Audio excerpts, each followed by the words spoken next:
Everyone who comes to Vegas wants to leave a winner, and it's no different for these teams. 400 students from all over the country. They won't be working the tables, but instead tearing up the lanes, vying for thousands of dollars in scholarship money. The top high school bowlers have brought their best game to Las Vegas, and they'll be competing on one of the most unique lanes in the country, the Teen Masters Championship Tournament, next on Versus. Hello everyone and welcome to Las Vegas. I'm Kevin Cusick. Working along with me today is Chris Barnes. He's a 12-time Professional Bowlers Association title holder, also winner of the US Open. So Chris, happy to have you along with me here today. We start our first semifinal matchup with Matt Helmick. He's from Rio Rancho, New Mexico. This is his first time making the semifinal of the Teen Masters. Bowling is his sport of choice as he gave up baseball last year to focus specifically on this sport.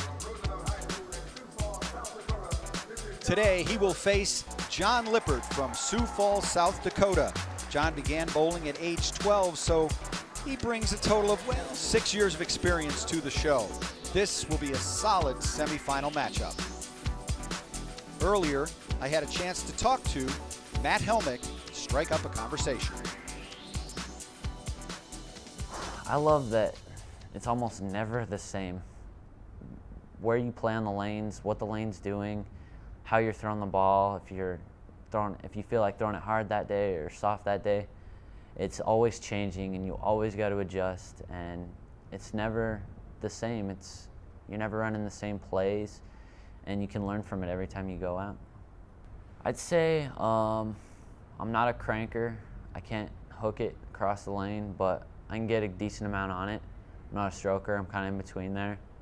I like going straight. I can get in and hook it a little bit if I need to too. I'm pretty accurate. My ball speed tends to be medium. In tight situations I tend to get a little slow, so I usually try to make sure I get it down the lane.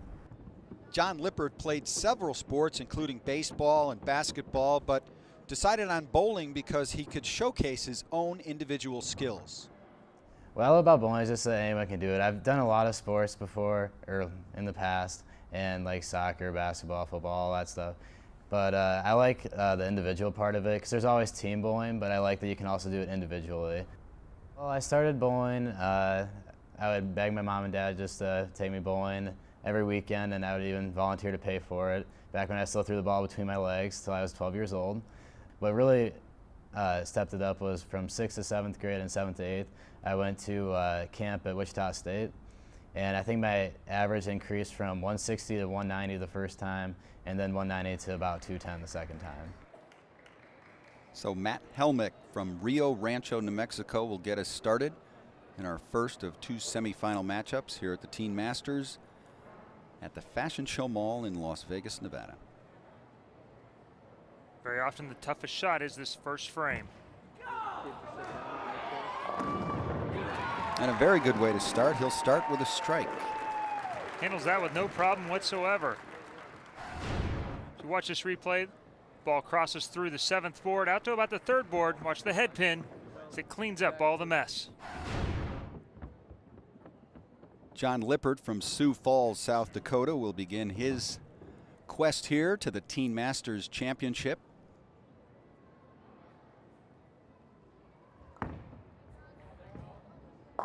John dead on to the 1 pin, leaves the 4-7 standing. Yeah, this shot is just a little bit inside of target. John's higher rev rate, but this one crosses the 12th board. He's looking to play around the 8th and 9th board. This goes a little bit high in the head pin. Not unusual for that first shot to go a little bit high. Gets out of danger though by leaving something he can make here. Well, you said players are nervous coming in, obviously trying to get a sense of the oil on the lanes as well, and he converts on his first attempt.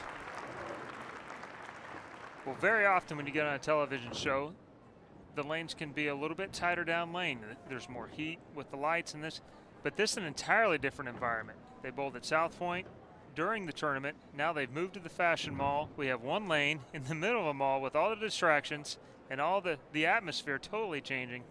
The players have said that the lanes are a little bit tighter down lane, and they've had to make some adjustments from what they did to get here. Uh-oh. He goes way wide, leaving the 1-2-10.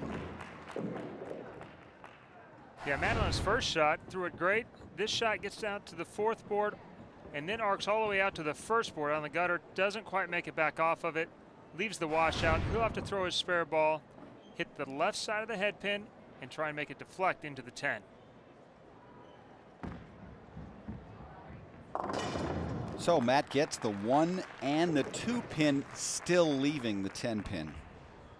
It's an opening for John. John misleft his first shot, went a little bit high. See if he can shake off the nerves here and throw a good shot and get himself started. Prior to the match, both players were trying to get as many shots in as possible. They were, as you mentioned, we're here in a mall. There's a lot of people walking by. The focus that they need is a little bit more than what they had all week at South Point Casino Bowling Center, where the qualifying was, and he comes out with a very strong strike. Excellent shot here. You'll see this time, you can see John has a very long athletic game. He's played a lot of other sports. He got a late start in the sport by starting at 12, but his visits to the Wichita State camps have really improved his game recently. He did mention that. We talked to him earlier. You heard a portion of the interview. That really made a big difference in helping him develop his game. Much better shot. Perfect strike there for Matt.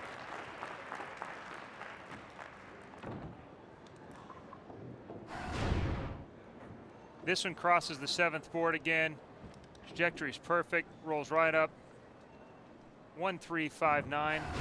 Perfect textbook strike. John Lippert, again from Sioux Falls, South Dakota. He won the state championship in 8th grade, knew that he was on his way to a bowling career in just 8th grade. He leaves the 5-7. It's a bit unlucky here. He missed it just a little bit at the bottom, but the head pin, as you watch it go to the wall, knocks out the 2, 4, and 8 to leave the 5-7. Not that the bucket would have been a lot easier spare, but now a normal move on tour would be to move about 3 boards left with your feet, keep your target really close to the same, and try and slide the 5 into the 7. Just misses, leaving the 7 pin. He's moved a little bit deeper than normal. That one crossed like 17, not quite far enough to the right to make that. An opening back for Matt.